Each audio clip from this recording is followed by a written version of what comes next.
Hey, step away from that car. We got reports of a stalker out here. Sir, I'm doing my job. Yeah? Doing what? Officer, I need you to back up right now.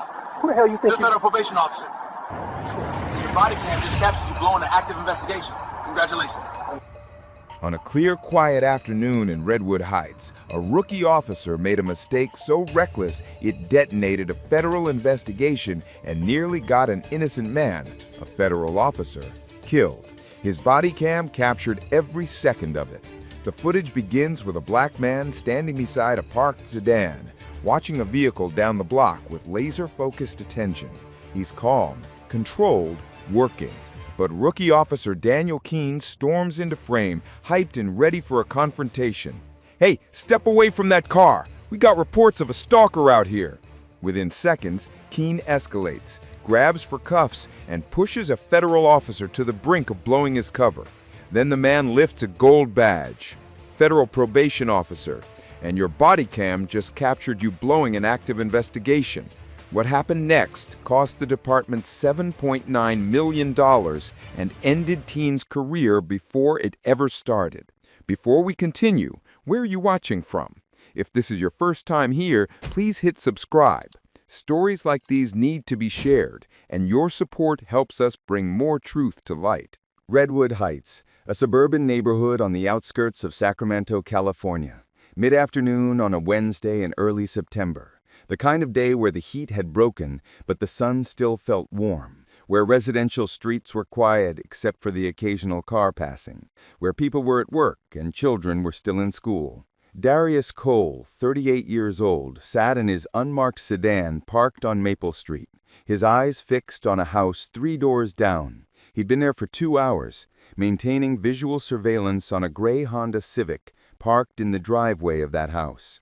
The car belonged to Trent Williams, a federal probationer who'd violated the terms of his supervised release by failing to report, cutting off his ankle monitor, and disappearing for 3 weeks. Darius was a federal probation officer with the U.S. Probation and Pretrial Services Office. 12 years of experience supervising high-risk offenders, conducting investigations, and apprehending probation violators. He wasn't a glorified social worker checking in on people. He tracked dangerous individuals who demonstrated they couldn't follow court orders, who often had weapons violations, who sometimes chose to run rather than face consequences. That Wednesday, Darius was working a fugitive apprehension case. Trent Williams had been convicted of federal weapons trafficking, served 4 years, been released on supervised probation with strict conditions. When he cut his monitor and vanished, the court issued a violation warrant. The U.S. Marshals Service would eventually handle the actual arrest, but Darius's job was to locate Williams first, gather intelligence, confirm his whereabouts, establish patterns of movement. Through investigative work, interviewing associates, checking phone records, surveillance of known contacts, Darius had identified Williams's girlfriend's house in Redwood Heights as a likely location. He'd been conducting surveillance for 3 days, documenting vehicle arrivals and departures, noting patterns, waiting for Williams himself to appear. The surveillance was completely legal. Darius was on a public street, observing a house where a fugitive was believed to be hiding, gathering information for a federal warrant. He'd coordinated with his supervisor at the probation office, who knew his location, and checked in every 30 minutes via encrypted phone calls. He wore civilian clothes to avoid drawing attention. His federal credentials were in his jacket pocket. His service weapon was holstered at his hip, concealed. Everything was textbook professional surveillance, patient, methodical, documented, coordinated with proper authorities. He'd done this type of work hundreds of times over 12 years without incident. Locate the fugitive, confirm presence, coordinate with the marshals for safe apprehension. No drama, no mistakes. But Darius also knew that being a black man sitting in a car in a suburban neighborhood could trigger suspicion from residents who'd never consider that he might be law enforcement. He'd dealt with that reality his entire career, being questioned about his presence in spaces, having his legitimacy doubted, needing to prove he was a federal officer rather than being assumed to be one. That Wednesday afternoon, his awareness of that reality would prove justified. Would you have kept your cool the way Darius did if a cop rushed you during a federal operation?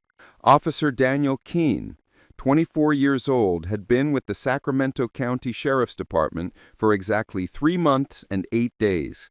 He'd graduated from the academy with passing but unremarkable scores, been assigned to patrol in the Redwood Heights sector after minimal field training, and was operating with the dangerous combination of minimal experience and maximum desire to prove himself. His training file contained warnings that had been noted but not adequately addressed.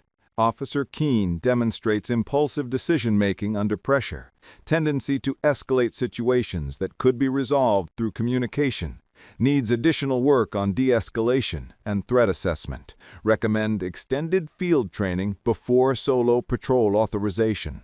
But extended training cost money and time the department didn't want to invest. Keene met minimum qualifications, and bodies were needed on patrol. So he'd been cleared for solo duty with those warnings simply filed away. His 3 months of patrol had been frustrating for him. Mostly routine calls, minor traffic stops, paperwork, the mundane reality of police work. He wanted action, wanted to make arrests, wanted to prove he could handle dangerous situations. That desire made him see threats and opportunities for enforcement in situations where more experienced officers would recognize routine, legal activity. At 2:47 p.m. that Wednesday, dispatch transmitted a call.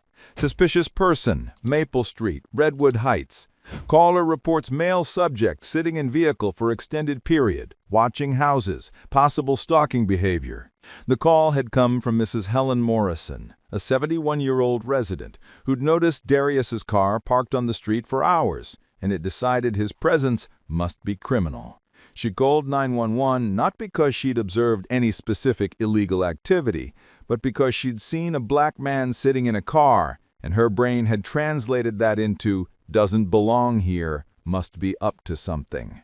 Keene responded immediately, his adrenaline spiking at the possibility of actual police work.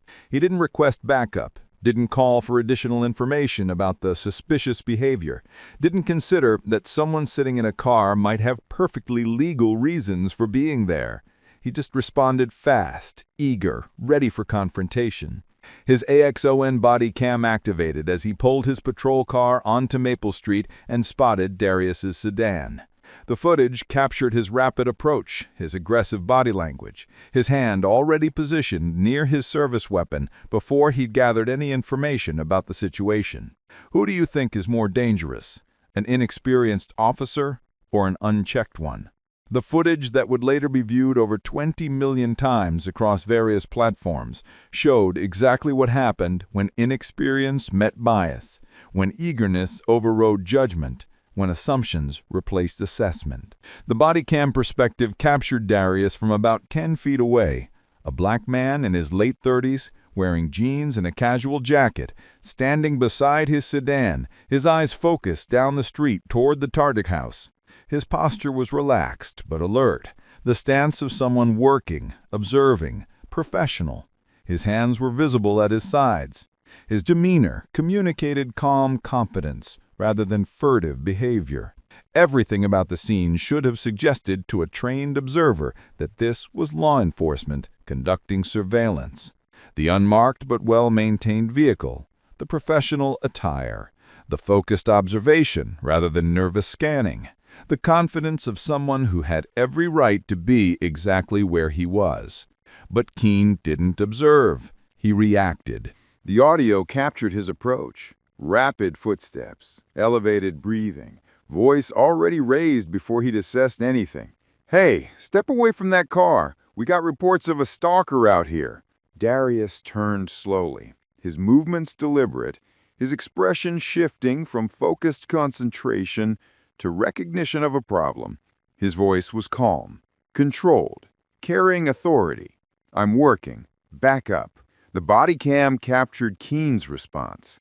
Not de-escalation, not inquiry, but escalation. His hand moved toward his handcuffs. His shoulders squared. His voice took on edge. "Yeah? Doing what?" The footage showed the power dynamics clearly. Keene operating on adrenaline and assumption, Darius operating on 12 years of professional experience, and the knowledge that any wrong move could turn this encounter deadly. The rookie officer seeing defiance, the federal officer seeing danger. Darius's voice remained level but carried unmistakable warning. "Officer, I need you to back up right now." Keene interpreted this as challenge to his authority, rather than instruction from someone who understood the situation better than he did. "Who the hell you think you're—" The body cam captured the critical moment. Darius's hand moved slowly, deliberately, reaching into his jacket pocket. Keene's hand moved to his service weapon, his body tensing, preparing to draw on a federal officer conducting a lawful surveillance. Do you think Keene would have reacted the same way if Darius didn't fit the caller's bias? Then Darius's hand emerged from his jacket holding a black leather credential case. He flipped it open with practiced motion, holding it at eye level so the body cam would capture it clearly. A gold badge, unmistakably federal, with official identification beneath. Darius Cole, U.S. Probation Officer, District of Eastern California. Federal Probation Officer. The body cam captured Keene's face perfectly. The instant transition from aggressive confidence to dawning horror. His hand dropped from his weapon, his mouth opened but no words came. His eyes moved between the badge and Darius's face, his brain struggling to process that he'd just confronted a federal officer during an active investigation. Darius snapped the credential case closed, his voice carrying cold authority and barely controlled anger. "Your body cam just captured you blowing an active investigation under active warrant. Congratulations." The surveillance was compromised. The house was now alerted to police presence, a marked patrol car parked conspicuously on the street, a uniformed officer confronting someone in what residents would interpret as an arrest situation. If Williams was inside or arrived and saw the scene, he'd recognize law enforcement and flee before the marshals could coordinate the arrest. 3 months of investigative work, weeks of surveillance, coordination with federal authorities, all potentially destroyed because a rookie officer saw a black man sitting in a car and decided that must be criminal. At this point, what would you have done if you were Darius? Darius pulled out his encrypted phone and called his supervisor at the probation office, his voice tight with controlled fury. "Sir, I've been confronted by a local deputy during surveillance. Cover is blown. Target house is alerted. We need to pull back and reassess." His supervisor's response was immediate. Coordinate with the marshals, document everything, and filed a formal interference complaint. The investigation was being compromised not by clever fugitive evasion, but by a rookie cop's racial profiling.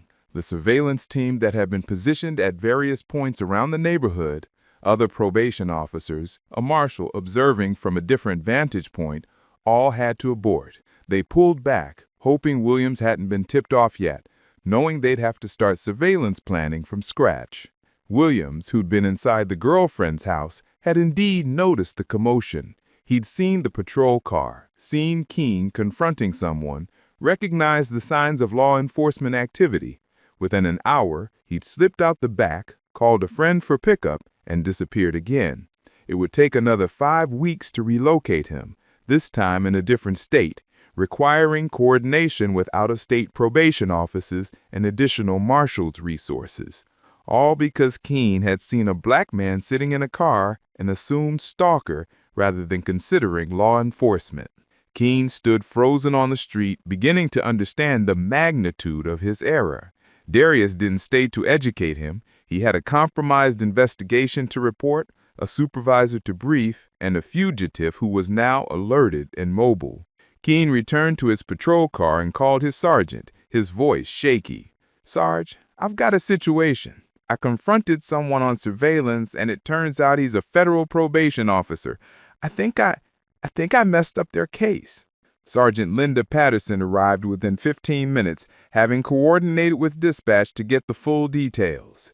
She was a 17-year veteran who'd seen rookie mistakes before, but recognized immediately that this one carried federal implications. She pulled Keene aside, her voice low but undismayably angry. Walked me through what happened. Keene's account revealed the cascade of failures. Received vague stalking call, arrived and saw a black man sitting in car watching houses, assumed criminal activity, confronted without gathering information, escalated when the subject told him to back off, nearly drew weapon, finally saw federal credentials. Did you run the plate before approaching? No, ma'am. Did you observe any actual illegal activity? He was just sitting there watching. Sitting in a car isn't illegal. Surveillance is legal. Did you consider he might be law enforcement? I didn't think. No, you didn't. You responded to a vague call from a resident who was probably just uncomfortable seeing a black man in the neighborhood, and you immediately assumed criminal activity, then confronted a federal officer conducting official duties, compromised his investigation, and nearly pulled your weapon on him. She'd already made the call to internal affairs before arriving. This wasn't just a rookie mistake. This was interference with federal law enforcement, racial profiling, and a near use of force against a federal officer. The consequences would extend far beyond department discipline. Do you think the department tried to protect Keene or themselves?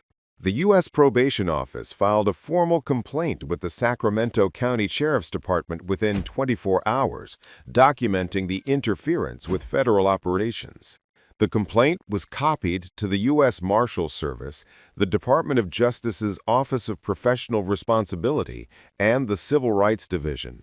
The complaint detailed, Officer Keene confronted a federal officer during lawful surveillance. Officer Keene ignored identification and professional directives. Officer Keene's presence and marked vehicle compromised operational security. Officer Keene's actions resulted in fugitive being alerted and fleeing. Officer Keene's actions were based on racial profiling rather than legitimate suspicion. The department's internal affairs investigation ran parallel to the federal review. IA examined Keene's training file, his pattern of stops during his brief career, his response to the surveillance situation, and the body cam footage that captured everything. The analysis revealed concerning patterns. Keene had made 34 stops or investigations during his 3 months of solo patrol. 26 of those had involved black individuals, 76% of his enforcement actions in an area where black residents comprised 19% of the population. Of those 26 stops, 23 had resulted in no citation, arrest, or evidence of criminal activity. He was initiating contact with black people based on presence rather than behavior, generating false positives at a rate that proved racial bias. His supervisors had documented concerns during field training. Tends to see threats where none exist, particularly with minority subjects. Needs coaching on when not to initiate contact. Recommend additional supervised time before solo clearance. All ignored because staffing needs outweighed proper training. The body cam footage became the centerpiece of both investigations. Federal reviewers watched it frame by frame, Keene's aggressive approach, Darius's calm professionalism, the escalation despite clear directives, the near weapon draw, the shocked realization when credentials were shown. One federal reviewer noted in the investigation file, Officer Keene approached a federal officer conducting lawful surveillance with immediate aggression based solely on the officer's race. His inability to recognize professional law enforcement behavior, combined with his escalation despite clear warnings, created a situation that could have resulted in violence against a federal officer.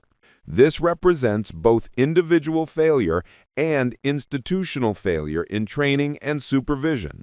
The Sacramento County Sheriff faced a choice: take accountability immediately or fight the federal complaints and inevitable lawsuit. The body cam evidence made fighting impossible. The county's insurance carrier reviewed the footage and advised immediate settlement negotiations to avoid a trial that would generate even more negative publicity and likely result in a larger verdict. Keene was terminated within 6 weeks of the incident. The termination letter was direct. Officer Keene's actions on September 11th constituted gross misconduct. He confronted a federal officer conducting lawful duties based on racial profiling. He compromised a federal fugitive investigation.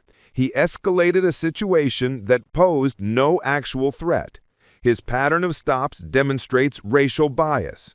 He is unsuitable for law enforcement. His post-certification was revoked.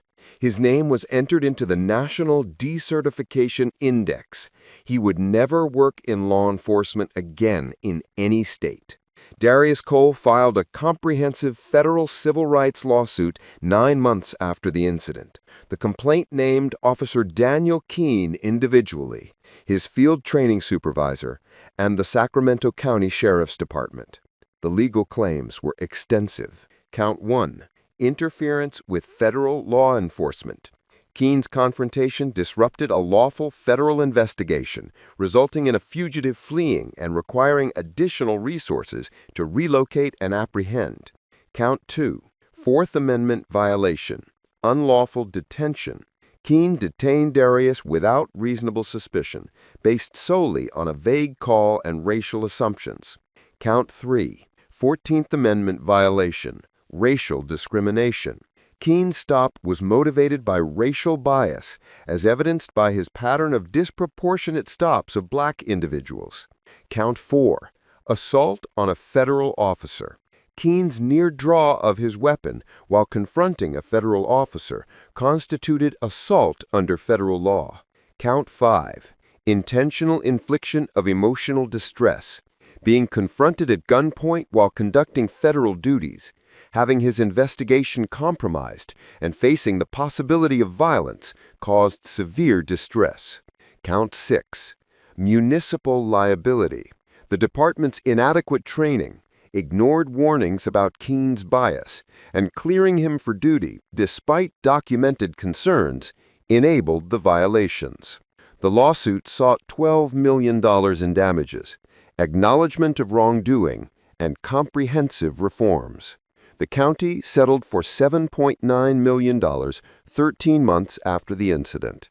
The settlement included $7.9 million payment to Darius Cole, Officer Daniel Keene permanently barred from law enforcement, terminated, decertified, NDI entry ensuring unemployability in any law enforcement capacity, and comprehensive department reforms. Mandatory training on recognizing federal law enforcement operations, protocol requiring verification of vague suspicious person calls before approach, extended field training to minimum 20 weeks with no exceptions, monthly analysis of stop patterns by race with immediate intervention for disparities, zero tolerance for stops based on resident discomfort rather than criminal behavior, federal liaison position to coordinate law enforcement operations, public acknowledgement, written statement acknowledging Keene's conduct violated federal law and constitutional rights, endangered a federal officer, and reflected institutional training failures. Has America actually learned, or just apologized loudly and changed nothing? The Bodycam footage from that September afternoon became more than just evidence in a lawsuit. It became a case study used in training programs across the country, a reference point in discussions about racial profiling, and a viral video viewed by over 20 million people. But Darius Cole's experience wasn't unique. It was part of a pattern that federal law enforcement officers of color have been experiencing for years, rarely with such clear documentation. Black FBI agents had been stopped and detained while conducting surveillance in suburban neighborhoods, assumed to be suspicious rather than federal investigators. Black DEA agents had been confronted while executing warrants, mistaken for the criminals they were arresting. Black U.S. Marshals had been challenged at courthouses where they worked, assumed to be defendants rather than law enforcement. The pattern revealed something fundamental, that even federal badges, even professional conduct, even clear identification couldn't always override the assumption that black people in certain spaces must be criminal rather than legitimate, that racism operated so deeply that it could make a rookie cop see a stalker where a trained observer would recognize surveillance, see a threat where logic indicated a professional, see criminality where evidence showed law enforcement. Darius returned to his work with the probation office, though the incident left lasting impact professionally and personally. He'd spent 12 years building a reputation for effective professional supervision of high-risk offenders, having an operation compromised not by clever fugitive evasion, but by a rookie's racism became a permanent mark on his record. The fugitive, Trent Williams, was eventually located and arrested 5 weeks after the Maple Street incident, but only after additional federal resources had been expended to find him in Nevada. He was returned to federal custody to serve the remainder of his sentence, with additional time added for the probation violations. The cost of his extended freedom, financial, operational, public safety, stemmed directly from Keen's interference. 3 years after the incident, Darius reflected in an interview. I've supervised some of the most dangerous probationers in the system. I've tracked fugitives across state lines. I've conducted surveillance operations in high-crime areas. And I've never had an operation compromised by the people I was tracking. They understand the game. They know how to evade surveillance. But a 3-month rookie saw me sitting in a car and thought stalker instead of noticing everything that would have told him I was law enforcement? That's not a training failure. That's a society failure. It's what happens when black people are presumed criminal in any context until we prove otherwise. The reforms implemented in Sacramento County showed measurable results. Stop disparities decreased by 58% in the first year after the new protocols were implemented. The federal liaison position prevented 3 potential confrontations with federal officers in the following 18 months by ensuring proper coordination. Officers showing concerning stop patterns were identified and retrained before serious violations occurred. But the broader lesson extended beyond one department's reforms. The incident forced a national conversation, again, about how racial bias operates in law enforcement, how assumptions override evidence, how black professionals doing their jobs can still be presumed criminal even while conducting lawful surveillance for their own protection. The Bodycam footage remains online, a permanent record of what happens when bias meets authority. Keen's aggressive approach, Darius's professional composure, the escalation, the near violence, the shocked realization, the $7.9 million price tag. The video serves as both warning and evidence. Warning about what happens when departments clear unsuitable officers for duty. Evidence that accountability is possible when violations are documented with perfect clarity. But it also serves as a reminder that no achievement, no badge, no federal authority fully protects black professionals from being presumed criminal. The Darius Cole, 12-year federal officer, experienced investigator, professional conducting lawful surveillance, could be treated as a stalker simply for sitting in a car while black. Assumptions cost lives. In this case, they cost a career, a federal investigation, and the county nearly $8 million. But the real cost is measured in the cumulative weight of being presumed guilty, the exhaustion of having to prove legitimacy, the knowledge that even federal credentials can't always override racial assumptions. Afternoon, sir. We got reports of a gang member in the area. Okay, so why me? Because I said so. ID now. Officer, you're making a mistake. You will be detained if you speak one more time. U.S. Marshal leading a fugitive arrest 2 blocks from here. Oh boy. Your body cam just recorded the end of your career. On a quiet spring morning in Brook Hill Estates, a rookie officer made a mistake that would derail $1 million federal operation and cost the city far more than his entire annual budget. Officer Tyler Briggs, 22 years old, barely 5 weeks out of the academy, had been patrolling a residential area after a vague report of suspicious gang activity. At 9:47 a.m., his body camera captured him sprinting toward a black man in tactical pants and a dark jacket, standing calmly beside an unmarked SUV.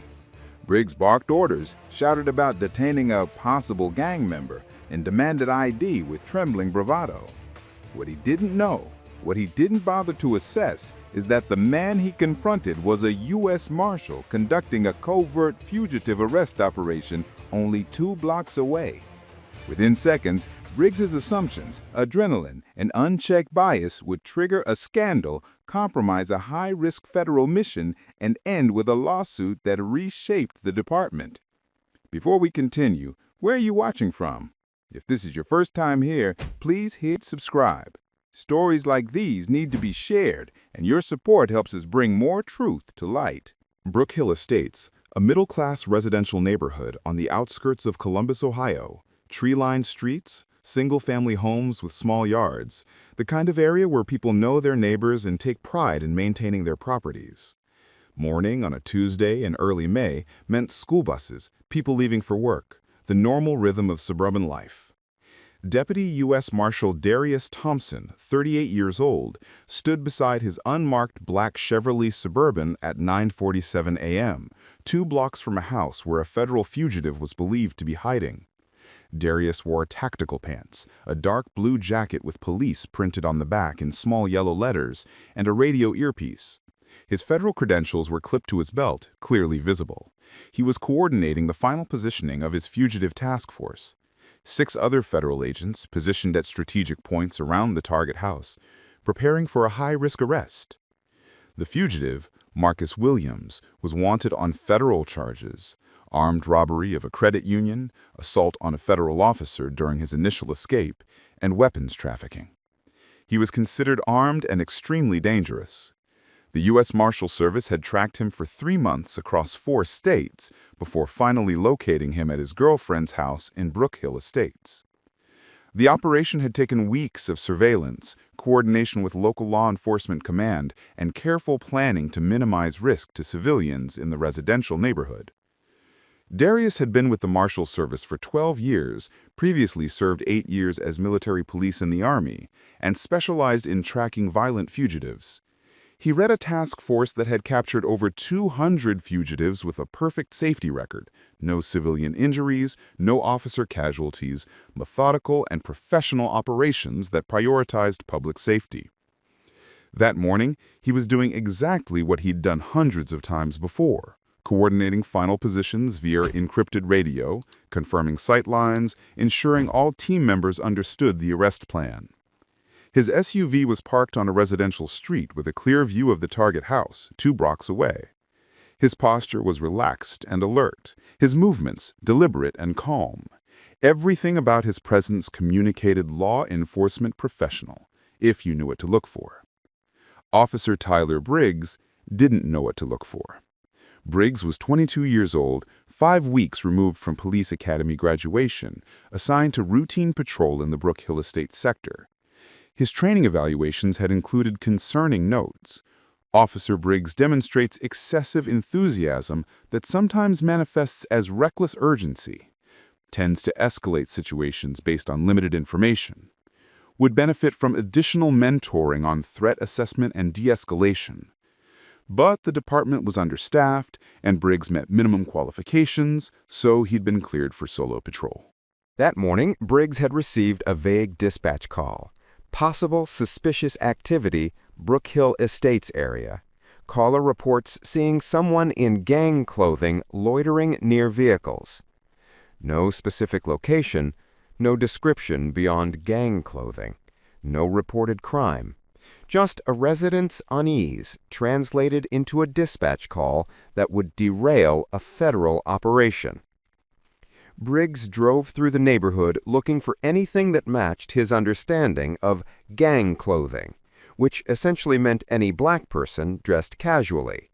When he saw Darius standing beside the unmarked SUV wearing tactical pants and a dark jacket, his immediate thought wasn't law enforcement conducting an operation. His thought was gang member casing vehicles, and that assumption drove everything that followed. Briggs' Axon Bodycam activated as he pulled his patrol car to a quick stop and exited fast, his movements hurried and aggressive. The footage captured his sprint across the street, his breathing rapid with adrenaline, his hand already moving toward his service weapon. "Hey, don't move! Put your hands where I can see them!" Darius turned, his expression shifting from focused concentration to immediate recognition of a problem. After 12 years as a federal agent, he knew instantly what was happening. A rookie officer who'd seen a black man and made assumptions without gathering information. Darius's hands moved slowly to a neutral position at his sides, palms visible. "Officer, I'm Deputy U.S. Marshal Darius Thompson. I'm conducting a federal fugitive apprehension operation 2 blocks from this location. My credentials are on my belt. My radio traffic is encrypted federal communications. I need you to step back immediately." But Briggs wasn't listening. He was operating on adrenaline and assumption, his training failure manifesting as doubling down rather than pausing to assess. "I said don't move. You're being detained for investigation." "Officer, look at my jacket. It says police on the back. Look at my belt. Federal credentials clearly visible. I'm a U.S. Marshal. You need to check with your dispatch about federal operations in this area before you compromise an active arrest." Briggs circled slightly, saw the credentials holder, saw the police marking on the jacket. But instead of immediately recognizing his error, his rookie ego took over. "Anyone can get tactical gear. Show me your ID with your hands behind your back."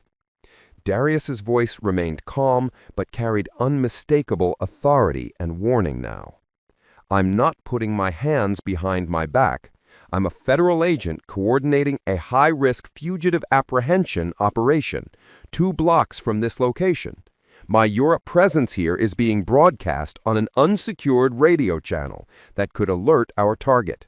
You need to leave this area immediately and contact your supervisor." The Bodycam captured what happened next with perfect clarity. Briggs pulled out his handcuffs and stepped forward. "Turn around, now. You're under arrest for suspicious activity and failure to comply." Darius pulled his federal credentials from his belt and held them up, the gold marshal's badge catching sunlight, the identification card clearly visible with his photo, name, and official designation. "Deputy U.S. Marshal. Federal badge, federal operation.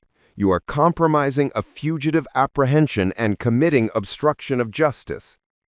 Briggs froze, his face going pale as his brain finally processed what he was seeing.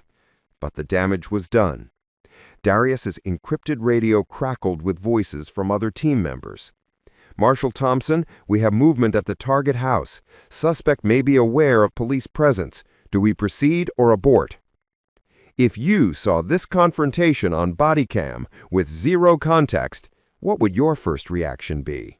The Bodycam footage that would later be released showed the exact moment Darius's careful operation unraveled. His calm professional demeanor cracking slightly as he realized a rookie cop's assumptions had just endangered a high-risk federal arrest, put his team at risk, and potentially allowed an armed fugitive to become aware of law enforcement presence. Darius Thompson had joined the U.S. Marshal's Service at age 26, immediately after completing his military service. He'd grown up in Cleveland, joined the Army at 18, served as military police in Iraq and Afghanistan, earned commendations for his tactical judgment and calm under pressure. When he returned stateside, the Marshal's Service recruited him specifically for fugitive apprehension, the dangerous, high-skill work of tracking and capturing people who demonstrated willingness to run, hide, and often fight rather than face justice.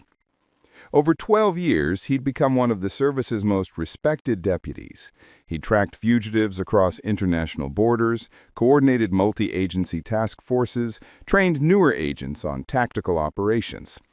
His personnel file was filled with commendations, exemplary judgment in high-pressure situations, outstanding leadership during complex operations, demonstrates perfect balance of aggression and caution required for fugitive work. The operation that morning was typical of his assignments. A violent fugitive who'd evaded capture for months, finally located through patient investigative work and surveillance.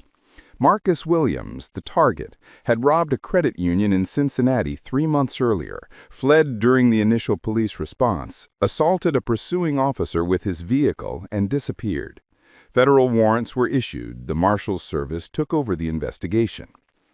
Darius's team had tracked Williams through associates, family members, and finally to his girlfriend's house in Brookhill Estates. They'd spent 2 weeks confirming he was there, documenting his patterns, identifying the safest time and approach for arrest. They'd coordinated with Columbus PD Command, not street-level patrol, but command staff who understood the need for operational security and the importance of not broadcasting federal actions on open radio channels. The operation that morning was textbook. 6 agents positioned around the house, 2 at the front door with a battering ram, 2 covering the back exit, 2 in vehicles ready to pursue if Williams fled. Darius was command, coordinating from a position with clear line of sight, maintaining radio contact, ready to call the arrest when all positions confirmed ready. They were 30 seconds from executing the arrest warrant when Officer Tyler Briggs pulled up behind Darius's SUV and began shouting orders. The encrypted radio traffic captured the immediate impact. "Command, we have local patrol on your position. Subject is moving inside the house. Command, do we hold or proceed? Command, suspect just looked out front window. He's seen the patrol car." Darius had to make a split-second decision while dealing with Briggs, continue the operation with their cover potentially blown, risking a shootout in a residential neighborhood if Williams decided to fight, or abort, regroup, hope Williams didn't flee before they could reset. He made the call.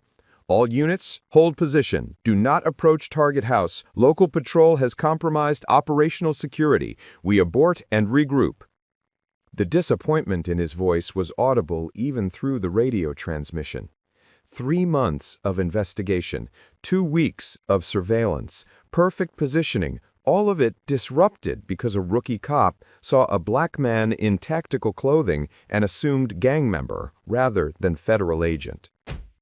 By the time Briggs finally understood what he'd done, federal credentials in hand, radio traffic making it clear this was a coordinated law enforcement operation, Williams had seen the patrol car, recognized law enforcement presence, and begun preparing to flee.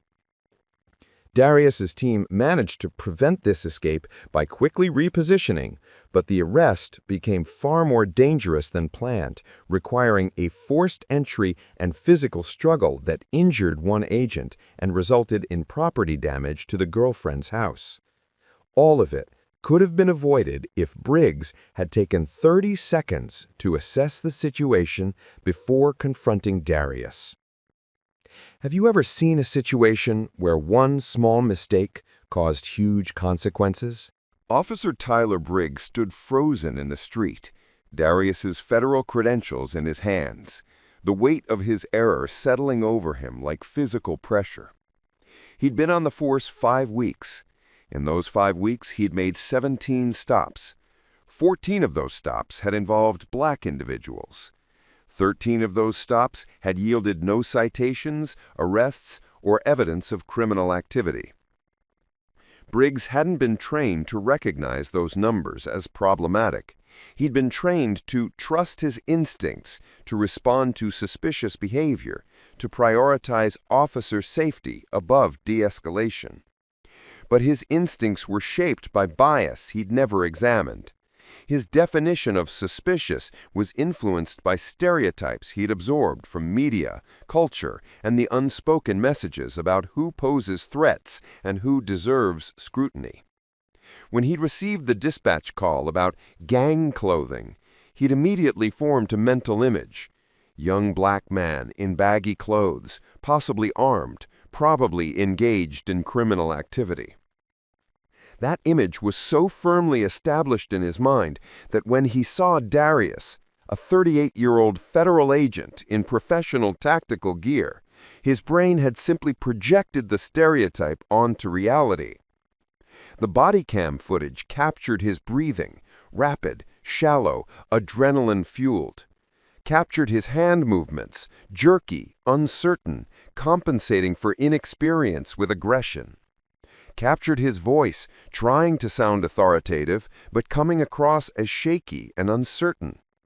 everything about his physical presence communicated rookie officer trying to project confidence he didn't actually possess.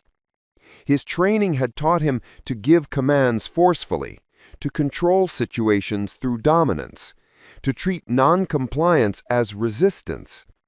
But his training hadn't adequately taught him when not to engage, how to assess before acting, or how to recognize when his assumptions might be wrong. The tactical gear should have been his first clue. Professionals wear tactical pants and jackets with police markings. The unmarked SUV should have been second. Expensive vehicle, federal plates visible if he'd bothered to look. The calm demeanor should have been third. Someone engaged in criminal activity doesn't typically stand casually in broad daylight on a residential street. The credentials visible on Darius's belt should have been fourth. But Briggs had bypassed all those clues because his first thought, "Black man in this neighborhood must be suspicious," had overridden his ability to gather and process information.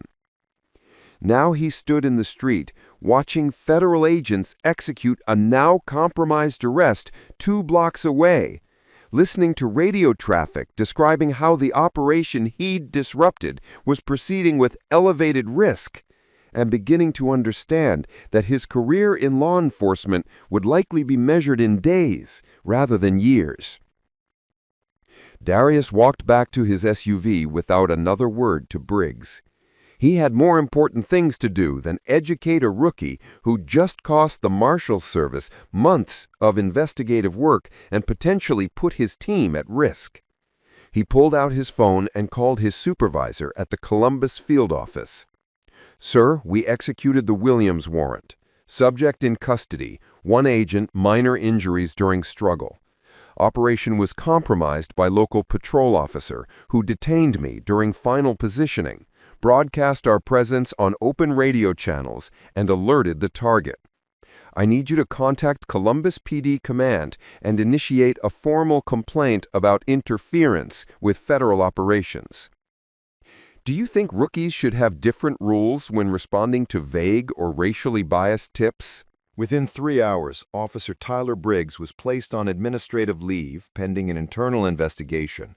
Within 6 hours, the Bodycam footage had been uploaded to secure servers and was being reviewed by Internal Affairs, the U.S. Marshal's Service, and federal attorneys from the Department of Justice.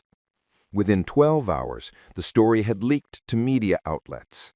Local cop disrupts federal fugitive arrest, detains U.S. Marshal. The Bodycam footage was damning in its clarity. It showed Briggs approaching at a sprint, shouting commands before gathering any information. It showed Darius immediately identifying himself as a federal agent. It showed Briggs ignoring that identification and attempting to arrest him anyway. It showed the exact moment the operation was compromised, captured in the background audio of encrypted radio traffic reporting suspect awareness of police presence. The U.S. Marshal's Service filed a formal complaint with Columbus PD documenting the interference. The complaint detailed, Officer Briggs initiated contact with a federal agent conducting official duties. Officer Briggs ignored visible credentials and clear identification. Officer Briggs's presence and use of marked patrol car alerted the fugitive target. Officer Briggs's actions forced the operation to proceed under compromised conditions. Officer Briggs's actions resulted in elevated risk to federal agents and civilians. One federal agent sustained injuries during the arrest that might have been preventable if the operation had proceeded as planned. The U.S. Marshal's Service filed a formal complaint with Columbus PD, documenting the interference. His training file showed the warnings that had been noted but not addressed. His field training officer's final evaluation had included, Officer Briggs would benefit from additional supervised patrol before solo assignment. He demonstrates tendency to act on assumptions rather than gathered facts. That recommendation had been overridden by staffing needs. The dispatch call that had sent Briggs to Brook Hill Estates that morning was traced and analyzed. An elderly white resident had called about suspicious gang activity, which turned out to be her description of seeing a black man in tactical clothing standing near vehicles. No crime reported, no specific behavior described beyond "looks suspicious." The dispatcher had logged it as routine suspicious person call without questioning whether the caller's perception of gang activity was based on actual evidence. The fugitive Williams had indeed become aware of police presence when he saw Briggs's marked patrol car pull up 2 blocks from his location. He'd immediately begun preparing to flee, grabbing a backpack with cash and a loaded handgun, heading toward the back door. The marshals had been forced to execute the arrest immediately rather than waiting for his girlfriend to leave the house as planned, resulting in the girlfriend being present during the forced entry, traumatizing her children who were home, and the physical struggle that injured an agent when Williams tried to fight his way past the entry team. All of that elevated risk, trauma, and injury stemmed directly from Briggs's interference. The Bodycam footage was released publicly through a Freedom of Information request filed by a journalist within a week. The video went viral immediately, viewed over 15 million times in the first 48 hours across various platforms. Comments reflected widespread outrage. Imagine being so racist you try to arrest a U.S. Marshal with his badge clearly visible. That rookie's entire career lasted 5 weeks. He saw a black man and his brain immediately thought gang member instead of noticing all the obvious signs of law enforcement. Federal agents do dangerous work. Having to deal with rookie cops who can't control their bias makes it even more dangerous. Should body cam recordings always be released when police interfere with federal operations? Darius Thompson filed a comprehensive federal lawsuit 8 weeks after the incident. The complaint named Officer Tyler Briggs individually, his field training supervisor who'd cleared him for solo duty despite documented concerns, and the Columbus Police Department. The legal claims were extensive. Count 1. Obstruction of federal law enforcement. Briggs interfered with a federal fugitive apprehension operation, compromising operational security and endangering federal agents. Count 2. Fourth Amendment violation, unlawful detention. Briggs detained Darius without reasonable suspicion despite visible federal credentials and clear identification of official status. Count 3. 14th Amendment violation, racial discrimination. Briggs's stop was motivated by racial bias, as evidenced by his pattern of disproportionate stops of black individuals and his immediate assumption that a black man in tactical gear was a gang member rather than law enforcement. Count 4. Assault on a federal officer. Attempting to physically restrain a federal officer engaged in official duties constituted assault under federal law. Count 5. Intentional infliction of emotional distress.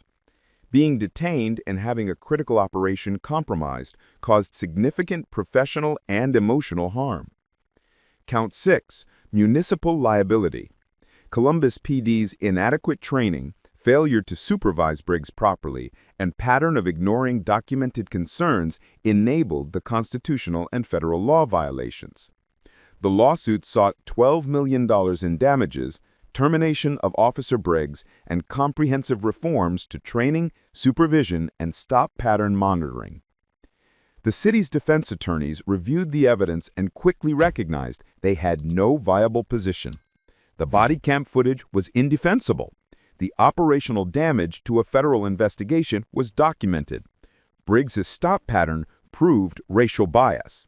His training files showed the department had ignored warning signs. Settlement negotiations began within 4 months. The city's initial offer was $2 million. Darius's attorneys rejected it, arguing that the settlement needed to reflect both the personal violation and the institutional failure that endangered a federal operation. The city increased to $5 million, still rejected. Finally, understanding that trial would likely result in an even larger verdict, plus extensive legal costs and continued negative publicity, the city agreed to settle for $8.5 million. The settlement included $8.5 million payment to Darius Thompson, Officer Tyler Briggs terminated for cause. Post-certification revoked, National Decertification Index entry, and permanent bar from law enforcement employment. Comprehensive department reforms.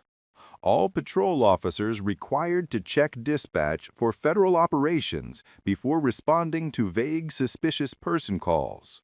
Mandatory bias training quarterly with testing and accountability. Extended field training to minimum 16 weeks with no exceptions. Monthly review of stop patterns by race with supervisory intervention for statistical disparities. Zero tolerance policy for stops based solely on vague caller perceptions without specific criminal activity. Formal protocol for coordinating with federal law enforcement on operations in city jurisdiction. Public acknowledgement. Written statement acknowledging Briggs's conduct violated federal law and constitutional rights, endangered federal agents, and reflected training and supervision failures. Federal liaison position. Creation of new position coordinating federal-local operations to prevent future interference. The Columbus PD held a press conference announcing the settlement. The police chief stood at a podium, clearly uncomfortable, reading a prepared statement. The actions of Officer Tyler Briggs on May 7th were unacceptable and violated our department's standards. His interference with the federal fugitive operation endangered lives and reflected failures in our training and supervision systems. We have implemented comprehensive reforms to ensure similar incidents do not occur. We extend our sincere apology to Deputy U.S. Marshal Thompson for this incident. The federal agencies involved issued their own statement. Law enforcement at all levels must work cooperatively to serve the public. Local officers must be trained to recognize and respect federal operations, particularly those involving dangerous fugitives. The incident in Columbus demonstrates what happens when training fails and bias operates unchecked. Officer Tyler Briggs, now 22 years old, with a 5-week law enforcement career destroyed, released no public statement. His attorney issued a brief comment. Officer Briggs regrets the incident and wishes Marshal Thompson well. The statement satisfied no one and was widely criticized as inadequate given the severity of his actions. The reforms implemented in Columbus showed immediate results. Officers completing the extended training program demonstrated significantly better judgment in stop decisions. The bias training with accountability measures reduced stop disparities by 52% in the first year. The early warning system identified and retrained officers showing concerning patterns before they escalated to serious violations. Darius Thompson's case wasn't unique, just uniquely documented and uniquely consequential. Research and reporting over the years has revealed pattern after pattern of Black professionals being misidentified, challenged, or detained by officers who couldn't imagine they might be colleagues, authority figures, or simply citizens going about lawful business. Black firefighters arriving at emergency scenes have been stopped by police who assumed they were looters. Black federal agents conducting investigations have been questioned about their presence in buildings they were assigned to inspect. Black judges have been challenged entering their own courtrooms. Black military personnel in uniform have been stopped and questioned about their right to be on base. Black doctors have been prevented from providing emergency medical care because officers assumed they couldn't possibly be medical professionals. The pattern reveals something fundamental about how bias operates. It overrides evidence, ignores credentials, dismisses professional markers, and sees only skin color. A federal badge becomes possibly fake. Tactical gear becomes gang clothing. Calm professional demeanor becomes suspicious behavior. Darius continued his work with the Marshal Service, but the incident left lasting impact. He'd spent 12 years building a reputation for flawless operations, and having one compromised by a rookie's racism became part of his permanent record, not through any fault of his own, but through the failure of systems that cleared an unsuitable officer for patrol. 3 years after the incident, he reflected in an interview. "I've arrested some of the most dangerous fugitives in the country. Our coordinated operations across international borders. I've never had an operation compromised by the people I was trying to apprehend. They're professionals in their own way. They know how to evade surveillance.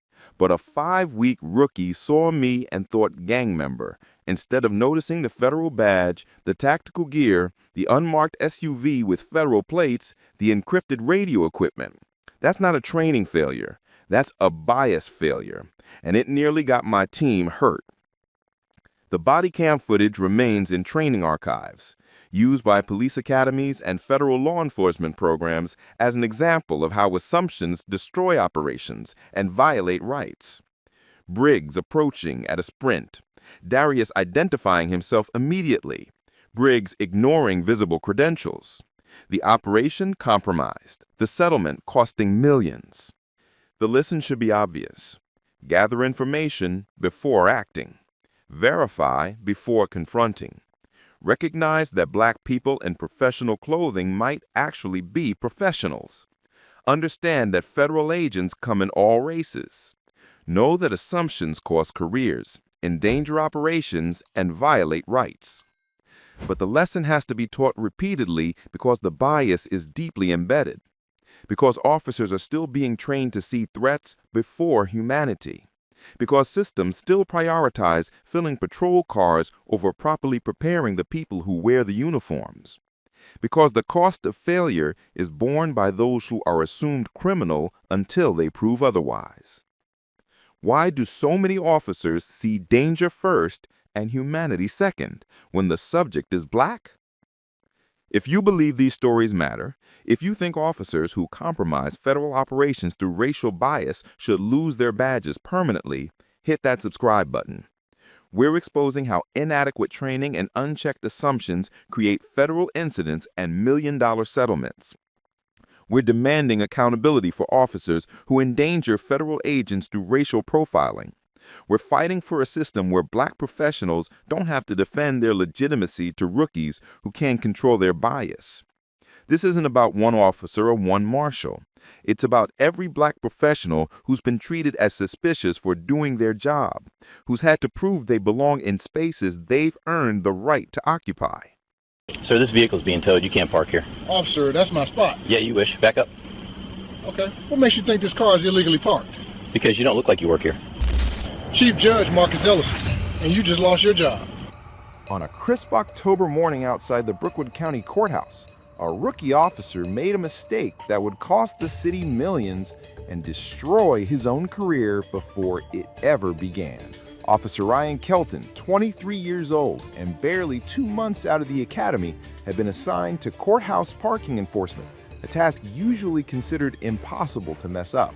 Yet at 8:12 a.m., his body camera captured him confronting a black man in a tailored navy suit standing beside a black sedan, parked in a clearly marked, reserved, judicial staff only space. Kelton insisted the vehicle was illegally parked and ordered a tow truck, speaking with the false authority of someone determined to prove he belonged in uniform.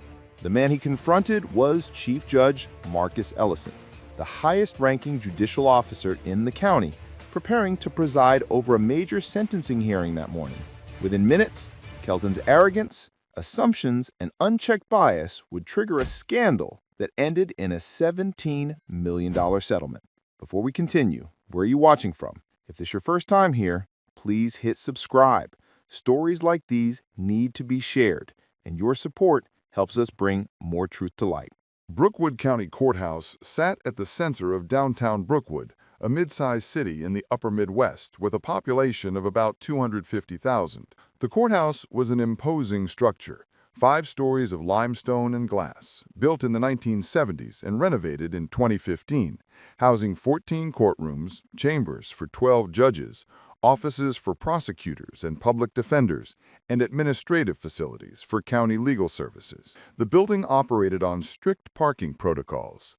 The front lot was designated for public visitors and court staff. The side lot, accessible through a security gate requiring keycard entry, was reserved exclusively for judicial officers, senior court administrators, and certain security personnel. Each space was clearly marked with signage indicating restrictions and specific role assignments. October 17th was a Thursday. The temperature was in the low 50s, the sky partly cloudy, the morning air crisp with the promise of autumn. The courthouse would be busy that day.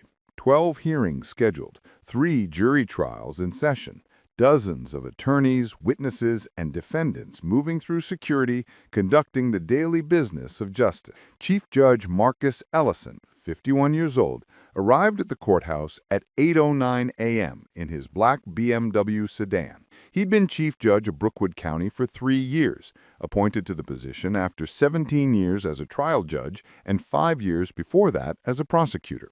He was the first black chief judge in the county's history, a distinction he carried with both pride and the weight of knowing that his conduct would be scrutinized more carefully than his predecessors. Marcus had been raised in Brookwood, attended public schools, earned his undergraduate degree at the University of Wisconsin, and graduated from Harvard Law School. He'd returned to Brookwood specifically to serve his community, turning down more lucrative offers from large firms, to work as a public defender initially, then as a prosecutor, before being appointed to the bench. He had a reputation for being fair, thorough, and uncompromising when it came to courtroom decorum and procedural integrity. That Thursday morning, he was preparing for a major sentencing hearing, a high-profile case involving public corruption that had drawn media attention for months. He needed to review final pre-sentencing reports, confirm legal precedents, and ensure his courtroom was ready for what would likely be an emotionally charged proceeding. He pulled into his assigned parking space, the one clearly marked Reserved, Chief Judge Marcus Ellison, in the judicial side lot. He'd parked in that exact spot every working day for 3 years. His keycard had opened the gate. His space was clearly designated. Everything about his presence there was legitimate, authorized, and routine. He stepped out of his car wearing a navy suit, white dress shirt, burgundy tie, his standard courtroom attire when not in robes. His briefcase sat on the back seat containing the sentencing files he'd been reviewing the night before. He stood beside his car for a moment, checking his phone for any last-minute messages from his clerk, the morning air cold enough to see his breath. That's when Officer Ryan Kelton approached. Kelton was 23 years old, 2 months out of the police academy, assigned to courthouse security detail, a position typically given to rookies as a low-risk way to gain experience before patrol duties. His responsibilities included monitoring public entrances, assisting with security screening, and enforcing parking regulations in the public lot. The judicial lot was outside his assigned area, but he'd been walking the perimeter of the building when he noticed the black BMW. Kelton's academy evaluations had included concerning notes. Officer Kelton demonstrates confidence that occasionally exceeds his competence, tendency to assert authority in situations where patience would be more appropriate, would benefit from additional training on de-escalation and respectful communication. But he'd passed the minimum requirements, and the department needed officers, so he'd been cleared for duty. When Kelton saw Marcus standing beside the BMW in the judicial lot, his immediate thought wasn't judicial officer arriving for work. His thought was someone who doesn't belong here. And that assumption was shaped entirely by seeing a black man in a suit standing beside an expensive car in a restricted area. Kelton's Axon Bodycam activated as he approached, capturing everything from his perspective. His stride was purposeful, his posture rigid, in the way rookie officers often carry themselves when trying to project authority they don't yet naturally possess. "Sir, this vehicle is being towed. You can't park here." Marcus turned, his expression shifting from focused concentration to mild confusion. "I am aware it's restricted. That's my spot." Kelton actually laughed, a dismissive, condescending sound that the Bodycam captured clearly. "No, it's not. "Back up, please." Marcus took a step forward, not aggressive, but genuinely puzzled. "Officer, what makes you think this car is illegally parked?" Kelton's response was immediate and damning. "Because you don't look like someone who works in this building."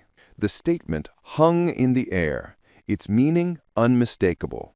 Marcus's expression shifted, confusion giving way to recognition of exactly what was happening. He'd dealt with assumptions his entire life, had been questioned in spaces where he belonged countless times, but it still carried a sting when it came from someone wearing a badge. He reached into his jacket pocket slowly and pulled out a black leather credential wallet. He opened it and held it at eye level so Kelton could see clearly. Inside was his judicial identification card, Chief Judge Marcus Ellison, Brookwood County Circuit Court, complete with official seal, photo, and security hologram. Marcus's voice remained calm, controlled, but carried unmistakable authority. "Chief Judge Marcus Ellison, this is my courthouse, and that is my parking space."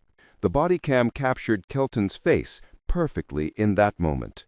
The color draining, the eyes widening, the sudden realization that he'd just made a catastrophic error. His hand, which had been gesturing dismissively moments earlier, dropped to his side. But instead of immediately apologizing and retreating, Kelton's training failure and ego combined into a worse response. He'd already called the tow truck on his radio before approaching.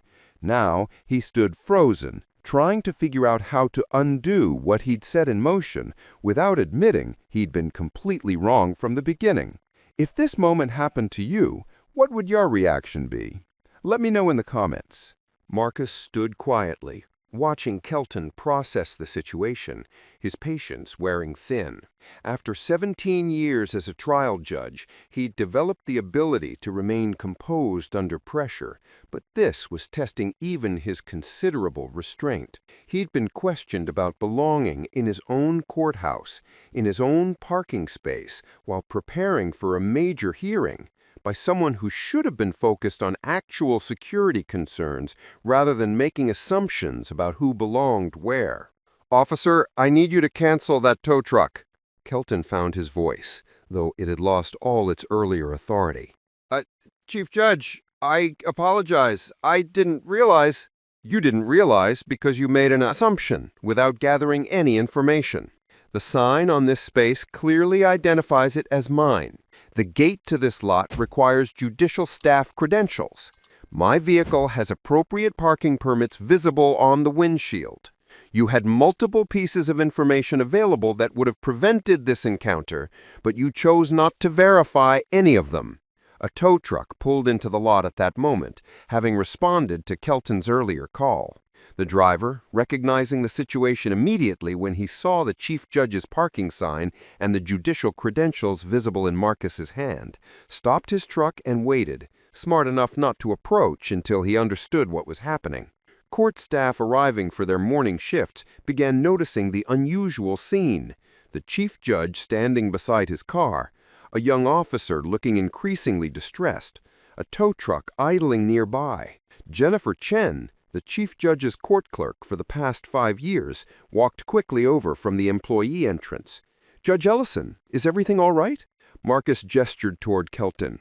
"This officer has called a tow truck to remove my vehicle from my assigned parking space." Chen's eyes went wide.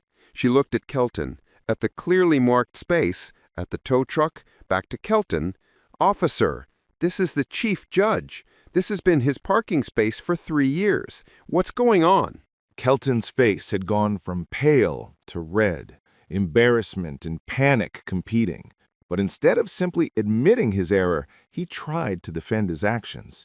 "I saw an unauthorized vehicle in the judicial lot. I was enforcing parking regulations." "Unauthorized?" Marcus's voice remained calm, but carried an edge now. "My credentials authorize my presence. My key card opened the gate.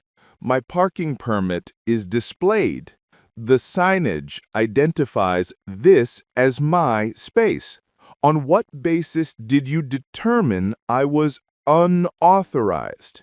Kelton couldn't answer, because the only honest answer was the assumption that had driven his entire approach, that a black man, regardless of attire or credentials, couldn't possibly be the chief judge. More staff had gathered now, attracted by the unusual commotion. Court Security Supervisor Lieutenant David Martinez arrived, having been alerted by radio chatter about a situation in the judicial lot. He took in the scene instantly. The chief judge, the rookie officer, the tow truck, the growing crowd of witnesses. "Officer Kelton, what's happening here?" Kelton's voice was barely audible now. "Sir, I initiated contact regarding what I believe to be an illegally parked vehicle. The driver has identified himself as Chief Judge Ellison. I made an error in judgment." Martinez turned to Marcus. "Chief Judge, I apologize on behalf of courthouse security. Officer Kelton is new to his assignment.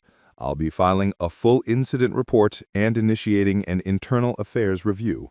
Marcus nodded, his expression unreadable. "Lieutenant, I appreciate that, but I want to be clear about what happened here.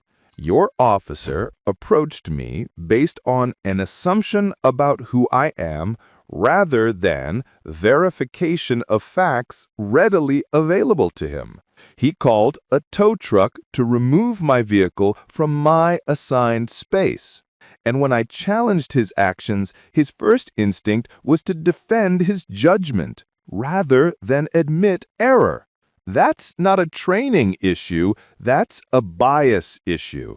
At this point in the story, do you think the rookie should be suspended immediately or retrained? Comment your thoughts. Lieutenant Martinez was 48 years old, had been with courthouse security for 12 years, and had never dealt with anything like this before. Courthouse security incidents typically involved screening delays, unauthorized photography attempts, or occasional disruptive behavior by defendants or family members. Having a rookie officer attempt to tow the chief judge's car was unprecedented. He walked over to Kelton, his voice low but unmistakably angry. "Did you even read the sign on that parking space?" Kelton looked at the ground. "I saw someone I didn't recognize in the judicial lot. That's not what I asked. Did you read the sign?" "No, sir." Martinez pointed at the clearly visible signage, reserved, Chief Judge Marcus Ellison. The letters were large, professionally printed, impossible to miss for anyone actually looking.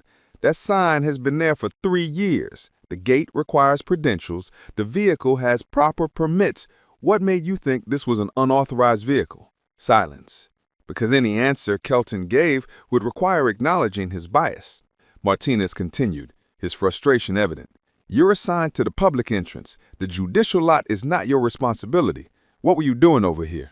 "I was doing a perimeter walk. That's not part of your assignment. You're 2 months out of the academy. You don't modify your assigned duties without authorization. And when you encounter situations outside your expertise, you radio for guidance from someone with more experience. Instead, you made assumptions and called a tow truck to remove the chief judge's car from the chief judge's parking space outside the chief judge's courthouse." By this point, over a dozen court employees had gathered, some recording on their phones, all witnessing the dressing down of a rookie officer who'd made the worst possible mistake on what should have been a routine morning shift. The tow truck driver had wisely departed after being waved off by Martinez. Marcus stood beside his car, checking his watch. His sentencing hearing was scheduled for 9 a.m. It was now 8:27. He needed time to review files, prepare his courtroom, and ensure everything was ready. This encounter had already consumed 15 minutes he didn't have. "Lieutenant, I need to get to my chambers. I have a hearing at 9. "Of course, Chief Judge. Again, I apologize. This will be fully investigated." Marcus nodded, gathered his briefcase from the back seat, and walked toward the courthouse entrance. Staff parted to let him through, some offering sympathetic looks, others shaking their heads at what they witnessed. He maintained perfect composure until he reached his chambers, closed the door, and sat at his desk, allowing himself a moment to process what had just happened. He'd been a judge for 17 years, had presided over thousands of cases, had sentenced defendants, ruled on complex legal matters, managed difficult attorneys and emotional families. But he'd never been made to feel like he didn't belong in his own courthouse until a rookie officer who'd been on the job for 2 months decided he looked suspicious. Jennifer Chen knocked softly and entered. "Judge, are you okay?" "I'm fine, Jennifer, but I'm not letting this go. Call my attorney. I'm filing a formal complaint with the department and a civil rights lawsuit. This needs to be documented and addressed. Do you think the rookie should have been fired on the spot? Yes or no? Tell me in the comments." Within 24 hours, the Bodycam footage had leaked. Court employees who'd witnessed the encounter had provided statements to media outlets. By Friday afternoon, local news stations were leading with the story. Rookie officer attempts to tow chief judge's car, claims he doesn't look like he works there. The footage spread rapidly across social media platforms. Legal communities shared it with outrage. Civil rights organizations issued statements condemning the officer's conduct. Bar associations released formal comments supporting Chief Judge Ellison. The video was viewed over 8 million times in the first 48 hours. The comment sections reflected universal condemnation. Imagine trying to tow your boss's boss's car. That officer's career is over before it started. The audacity of telling a chief judge he doesn't belong at his own courthouse? This is what implicit bias looks like. Assuming a black man in a suit can't possibly be the chief judge. The Brookwood County Sheriff's Department, which provided courthouse security, released a brief initial statement. "We are aware of an incident involving one of our officers and Chief Judge Ellison. The matter is under investigation. Officer Kelton has been placed on administrative leave pending review." But Monday morning, facing mounting public pressure and media scrutiny, the department held a formal press conference. Sheriff Patricia Henderson stood at a podium, flanked by Internal Affairs Commander and the department's Public Information Officer. "After reviewing body camera footage and witness statements, we have determined that Officer Ryan Kelton acted inappropriately when he confronted Chief Judge Marcus Ellison in the judicial parking lot. Officer Kelton made assumptions based on appearance rather than gathering factual information readily available to him. He exceeded his assigned duties, failed to verify parking authorization before calling for a tow, and demonstrated a concerning lack of judgment for someone in a law enforcement position." She paused, her expression grim. "Officer Kelton's employment with this department has been terminated, effective immediately. We are implementing additional training protocols to ensure similar incidents do not occur, and we extend our sincere apology to Chief Judge Ellison for this unacceptable encounter." The termination was swift, unusually so for law enforcement, where problem officers typically face lengthy administrative processes before final employment decisions. But the clarity of the video evidence, the prominence of the victim, and the potential legal liability made quick action the only viable path. Officer Ryan Kelton's law enforcement career lasted exactly 2 months and 3 days. The body cam footage of him telling a chief judge he doesn't look like someone who works in this building would follow him permanently, making employment in any law enforcement capacity impossible. Chief Judge Ellison broke his public silence Tuesday evening, releasing a statement through his attorney. "The encounter outside my courthouse was deeply troubling, not because of the inconvenience it caused me, but because of what it represents. I am a chief judge. I have resources, platform, and legal knowledge to address what happened. But this kind of assumption-based policing happens to black people every day who don't have my advantages. They get questioned in their own neighborhoods, stopped in their own cars, challenged in their own workplaces. The only difference is that when it happens to me, it makes headlines. When it happens to them, it's Tuesday," he continued. Officer Kelton's termination is appropriate, but it doesn't address the systemic issues that produced his behavior. How does a rookie officer develop the belief that he can determine who belongs in a courthouse based on appearance? How does he get through academy training without learning to verify facts before taking action? How does he receive an assignment to courthouse security without understanding basic protocols about judicial parking? These are questions the department must answer if it wants to prevent future incidents. Should the judge have pressed charges personally? What would you do? Drop your thoughts below. 6 weeks after the parking lot encounter, Chief Judge Marcus Ellison filed a comprehensive federal civil rights lawsuit in U.S. District Court. The complaint named Officer Ryan Kelton individually, Lieutenant David Martinez as supervising officer, and Brookwood County Sheriff's Department. The legal claims were extensive and meticulously documented. Count 1, Fourth Amendment violation, unlawful seizure. Kelton's confrontation and threat to tow Marcus's vehicle constituted an unreasonable seizure of property without cause. Count 2, 14th Amendment violation, racial discrimination. Kelton's statement that Marcus didn't look like someone who works in this building revealed that the stop was motivated by racial bias. Count 3, violation of civil rights under color of law. Kelton used his authority as a law enforcement officer to harass Marcus based on race, violating federal civil rights statutes. Count 4, intentional infliction of emotional harm. Being publicly questioned about belonging in his own courthouse in front of staff and colleagues caused significant emotional harm. Count 5, interference with official duties. Kelton's actions delayed Marcus's preparation for a scheduled court hearing, interfering with judicial responsibilities. Count 6, municipal liability. The department's inadequate training, failure to properly supervise Kelton, and pattern of clearing officers for duty without sufficient preparation created conditions enabling the violation. Count 7, defamation. Kelton's public statements and actions impugned Marcus's professional reputation and implied criminal wrongdoing. The lawsuit sought $20 million in damages, comprehensive reforms to training and supervision protocols, and public acknowledgement of wrongdoing. The discovery phase revealed information that made the department's institutional negligence clear. Kelton's academy evaluations showed repeated warnings about overconfidence and poor judgment. His field training officer had recommended additional supervised duty before solo assignment. That recommendation had been overridden by administrative need to fill courthouse security position. 6 weeks after the parking lot encounter, Chief Judge Marcus Ellison filed a comprehensive federal civil rights lawsuit in U.S. District Court.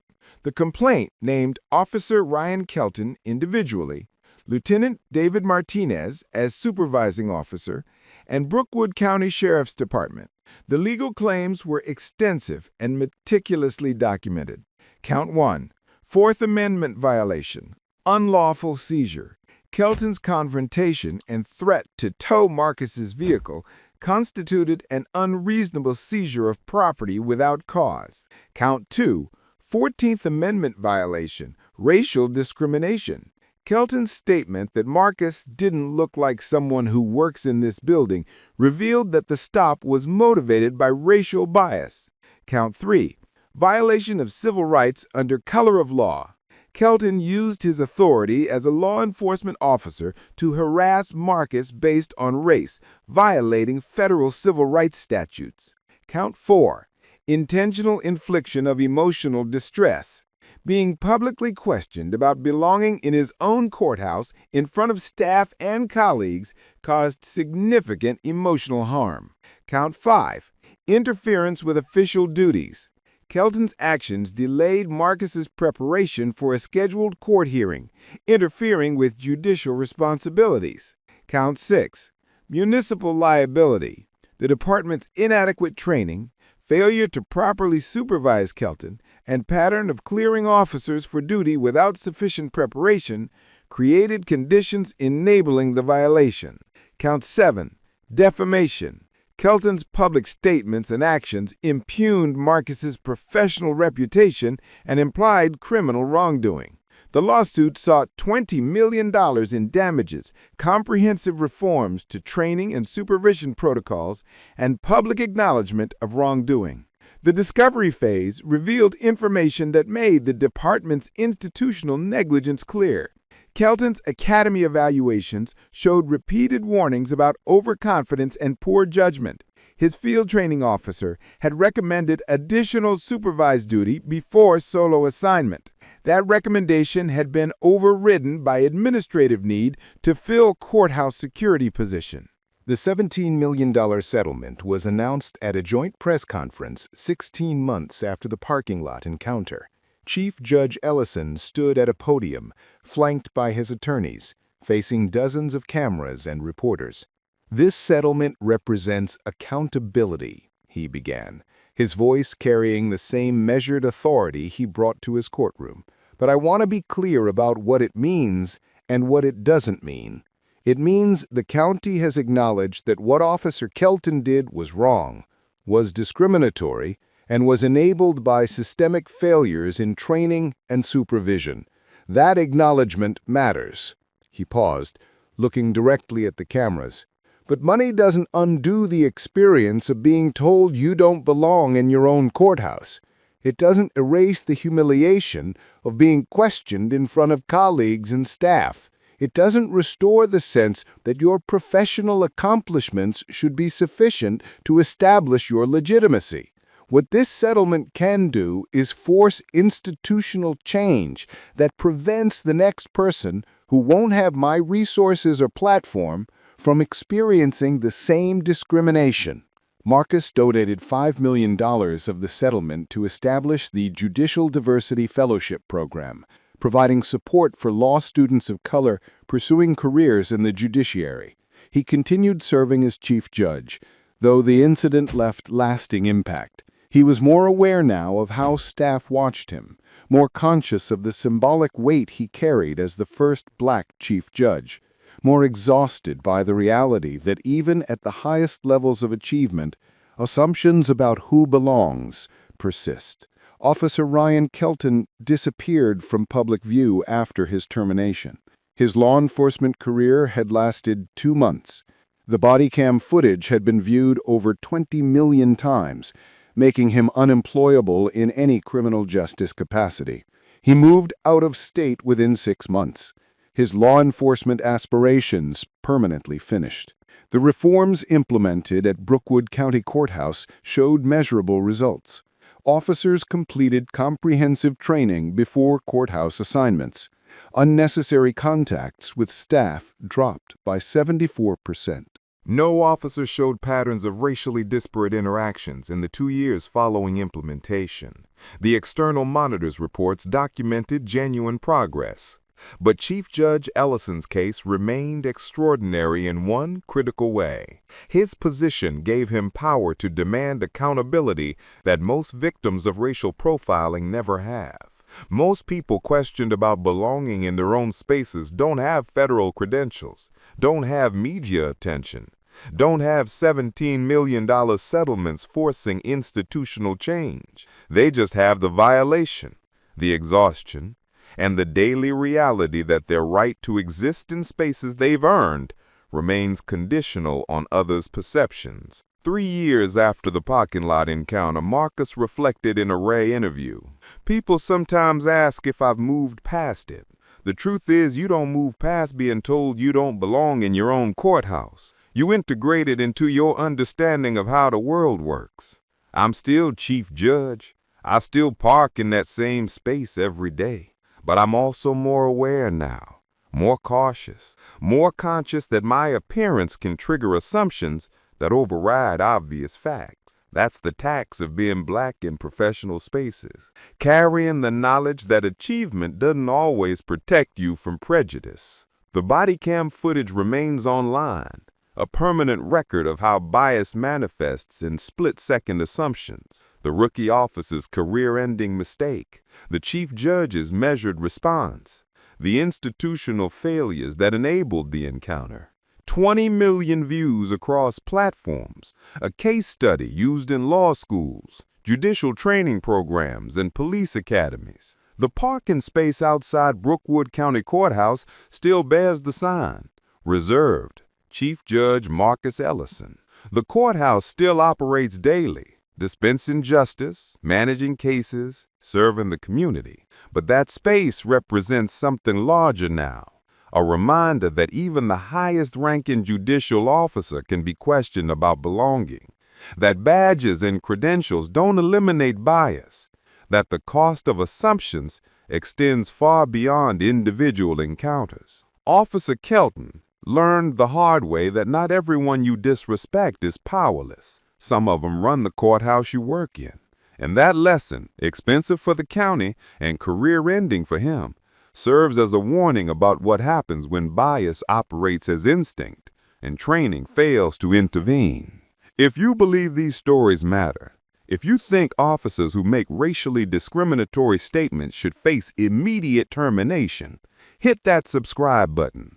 We're exposing how inadequate training and unchecked bias create million-dollar disasters. We're demanding departments prioritize competence over convenience when clearing officers for duty. We're fighting for a system where achievement and credentials should be sufficient to establish legitimacy, where black professionals shouldn't have to defend their right to exist in spaces they've earned. This isn't about one rookie or one judge. It's about every person who's been told they don't belong in their own parking space, their own building, their own life.